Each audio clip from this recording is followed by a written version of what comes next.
Toughest question है IIT JEE advance 2022 के paper 2 का। मतलब इसके लेवल के टफ क्वेश्चन और भी थे पेपर में, तो ये वन ऑफ देम है। बिकॉज इसको सिर्फ लगभग 6000 लोग ही सॉल्व कर पाए थे भाई, और 22000 लोगों ने गलत कर दिया था, और लगभग 1,27,000 लोगों ने इसे छोड़ ही दिया था। तो भाई स्टैटिस्टिक्स के बेसिस पे तो सवाल काफ़ी ज़्यादा टफ है।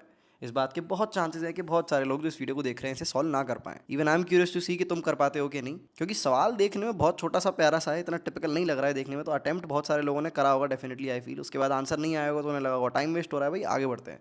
तो देखते हैं तुम्हारे साथ क्या होने वाला है। तो सवाल को ट्राई करना, मैंने स्क्रीन पर फ्लैश कर दिया है। वीडियो को पॉज करके एक बार ये जरूर बताना कि टाइम कितना लगा ट्राई करने में, और नहीं हुआ तो ये भी बताना क्यों नहीं हो पाया। ऑल राइट, सोल्यूशन के साथ आगे बढ़ते हैं। Again I am reminding, time जरूर बताना कितना लगा, ठीक है। जिसका भी ये सॉल्व हो गया, जिसका नहीं हो पाया बताना सॉल्व नहीं हो पाया मेरा। यहाँ पर आके मैं फंस गया, ऑब्वियसली सोल्यूशन को देख के बात बता पाओगे। तो भाई यहाँ पर जो है भाई इंटीग्रेशन कुछ अजीब सा दे रखा है। इसको इंटीग्रेट अलग करूँ क्या, इसको इंटीग्रेट अलग करूँ, फिर दोनों को साथ में देने का क्या मतलब है। तो अलग अलग तरह से बंदा इस सवाल को ट्राई करने की कोशिश कर सकता है। वो x³ + 1 को t मान सकता है, वो यहाँ कुछ कर सकता है। बहुत सारी अलग अलग एल्गोरिथम्स ट्राई की जा सकती है, बिकॉज इंटीग्रेशन तो भाई फ्री फॉर ऑल गेम होता है। मैं डायरेक्ट यहाँ पर जो सही अप्रोच है उस पर बात करूँगा। सवाल को सॉल्व करने की दो बेसिकली अप्रोचेज होने वाली है, दोनों लिंक्ड अप्रोचेज हैं। बट यहाँ पर सबसे पहले मैं सबसे स्टैंडर्ड अप्रोच, सबसे बेसिक जो फंडामेंटल है, ज़्यादातर लोगों ने जिस तरह सॉल्व किया होगा, मैं उस पर चर्चा शुरू करता हूँ। तो पहली बात तो एक प्रॉपर्टी होती है आपकी, ये मेरे को लगता है बहुत सारे लोग नहीं प्रेडिक्ट कर पाए होंगे देख के। बेसिकली ये तुम्हारा fx दे रखा है dx, और साथ में जो अगला वाला इंटीग्रल दे रखा है इसमें it is nothing but f−1x। तो यहाँ से जो है सवाल सॉर्ट आउट होना शुरू होगा। जिसने इन्वर्स फंक्शन वाले इंटीग्रेशन वाले सवाल जो है अपने सॉल्व कर रखे होंगे तो वो समझ गया होगा। अब इसका हमारा डायरेक्ट फॉर्मूला होता है, बिकॉज जेईई मेंस में भी और पहले भी जेईई एडवांस में इस तरह का सवाल जो है बहुत बार आ चुका है। तो टीचर्स ने इसका डायरेक्ट एक फॉर्मूला ही क्रिएट कर दिया था। अब तुमने अच्छी खासी अगर प्रॉब्लम सॉल्व नहीं कर रखी होगी तो हो सकता है इस बात के चांसेस है कि तुम पहली बार देख रहे हो। कोई दिक्कत नहीं है, डरने की जरूरत नहीं है, ठीक है। अभी देख लो, अभी तो देख ही रहे हो ना, अभी पेपर थोड़ी है, एडवांस थोड़ी है, अभी आने वाला एडवांस, तो टाइम बाद है। तो बेसिकली फॉर्मूला कुछ ऐसा होता है कि a से b f(x) dx हमारा अगर दे रखा है, और उसके साथ दे रखा है प्लस c से लेके d f−1x dx। और फंडा कुछ इस हिसाब से है अपना कि आपका f(a), ध्यान से देखना, f(a) जो है वो c के बराबर है, और आपका f(b) जो है वो d के बराबर है। ये आपका सेट होना चाहिए मामला। तो ये पूरा का पूरा जो हिसाब किताब होता है ये आपका सॉल्व होके बराबर हो जाता है a मल्टीप्लाइड बाय f(a), या फिर ऐसे लिखते हैं इसको b multiplied by f(b) minus a multiplied by f(a). ये पूरा एट द एंड इसके बराबर हो जाता है, ठीक है। इसको डायरेक्ट याद भी कर सकते हैं। इसका प्रूफ कैसे आता है इस पर भी मैं थोड़ी चर्चा कर लूँगा, कोई दिक्कत नहीं है, डरने की कोई बात नहीं है। बट इसको यार याद कर लेना, ठीक है। पेपर में आ चुका है कई बार, तो स्टैंडर्डाइज रिजल्ट की तरह याद कर सकते हैं। जेईई मेंस में भी फंस सकता है, तो जेईई मेंस में भी वो डेफिनेट कैसे सवाल देता है भाई, बैंड बजा देने वाले। ऑल राइट, तो यहाँ पर इसको जब अपन अप्लाई करेंगे तो ऐसे तो फिर तुरंत ही आंसर आ जाएगा यहाँ पे। तो अगर देखेंगे तो सिंपली यहाँ पे हमें करना पड़ेगा 2 मल्टीप्लाइड बाय लॉग ऑफ 2, और साथ में x³ की जगह अगर अपन 2 डाल देंगे तो अंदर बेसिकली 9 ही बन जाएगा। माइनस का आ जाएगा हमारे पास 1 मल्टीप्लाइड बाय लॉग ऑफ 2/2 आ जाएगा।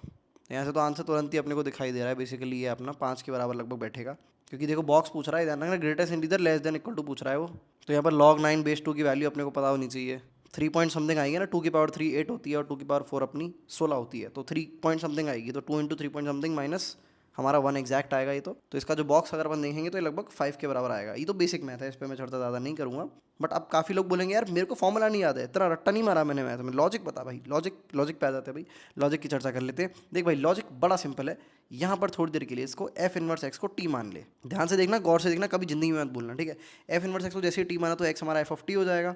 उसके बाद हमारे पास dx की वैल्यू आ जाएगी f(t) मल्टीप्लाइड बाई dt। भाई सब्सटीट्यूशन करेंगे। अब यहाँ पे देखो, ये मैंने यहाँ पर सब्सटीट्यूशन किया, तो सब्सटीट्यूशन करने के बाद मेरे पास ये बन जाएगा, लिमिट भी चेंज हो गई है ना, लिमिट हमारी अब t में रखी जाएगी बेसिकली। तो अगर इस क्वेश्चन के हिसाब से अगर अपन देखें तो यहाँ पर अल्टीमेटली लिमिट हमारी अगेन 1 से 2 हो जाएगी, जो कि इस लिमिट के साथ रेजोनेट कर रही होगी। बेसिकली इसमें एक बार x की वैल्यू 1 रखो, और इसमें एक बार x की वैल्यू तुम log 9/2 रखो। ऐसा करने पे यू रियलाइज एक पे t की वैल्यू बना रही होगी, एक पे t की वैल्यू 2 आ रही होगी, क्योंकि ये रेजोनेंस ऐसा है इन दोनों के बीच में, इसीलिए तो हमारा वो फॉर्मूला बन पाया है। बट एनीवे आगे बढ़ते हैं अभी हाल फिलहाल। तो यहाँ पर हमारे पास आ जाएगा f−1x को t लिखेंगे, dx को लिखेंगे f' ऑफ t, और साथ में dt। अब इसको अपन बाय पार्ट से खोलेंगे, ठीक है। बाय पार्ट में इस भाई साहब को तो इंटीग्रेट कर रहे हैं, बिकॉज f' से अपने को छुटकारा पाना है। तो यहाँ पर हमारे पास हो जाएगा t multiplied by f of t, integrate होने वाला ही फंक्शन है। इस पर हमारी एक लिमिट लग जाएगी डायरेक्ट बाय पार्ट में, ये इस तरह से होगी 2 और 1। माइनस हमारे पास आ जाएगा यहाँ पे, एक फंक्शन को इंटीग्रेट करेंगे, एक को डिफरेंशिएट करेंगे तो t वाले को डिफरेंशिएट करेंगे, और इसको इंटीग्रेट करेंगे तो f of t dt limit हो जाएगी हमारी 1 से लेके 2। अब यहाँ पर देखो ये एग्जैक्टली इसके बराबर हो जाएगा, क्रॉस कैंसिलेशन हो जाएगा। अल्टीमेटली बचा क्या, अल्टीमेटली ये बचा, ये तो डायरेक्ट वही आ गया जो यहाँ था। तो इस सवाल को ऐसे भी सॉल्व किया जा सकता था। लाइक अब दूसरी अप्रोच, कोई किसी में दिमाग नहीं है इतना ज़्यादा वो इन्वर्स इन्वर्स चेक करे, तुम लाइक डायरेक्टली अगर इसको टी मान लेते, 2 की पावर x-1 इसकी पावर 1/3, इसको तुम थोड़ी देर के लिए टी अगर मान लेते, या फिर ऐसे भी कर सकते हो कि 2 की पावर x-1 को तुम टी क्यूब मान लो, है ना, इधर वेज एक ही बात है।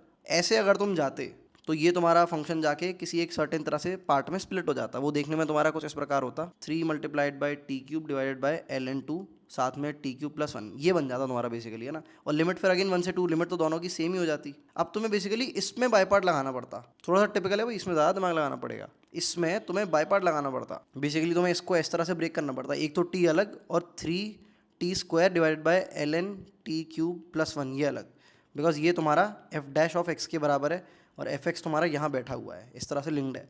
तो ये लिंक देखने पड़ते, तो किसी को पहले से पता नहीं होती तो बहुत कम चांसेस है उसका सॉल्व होता। तो भाई प्लीज़ यार बच के रहना इस तरह के सवालों से, जिसको पहले से पता होगी फट से सॉल्व हो गया होगा।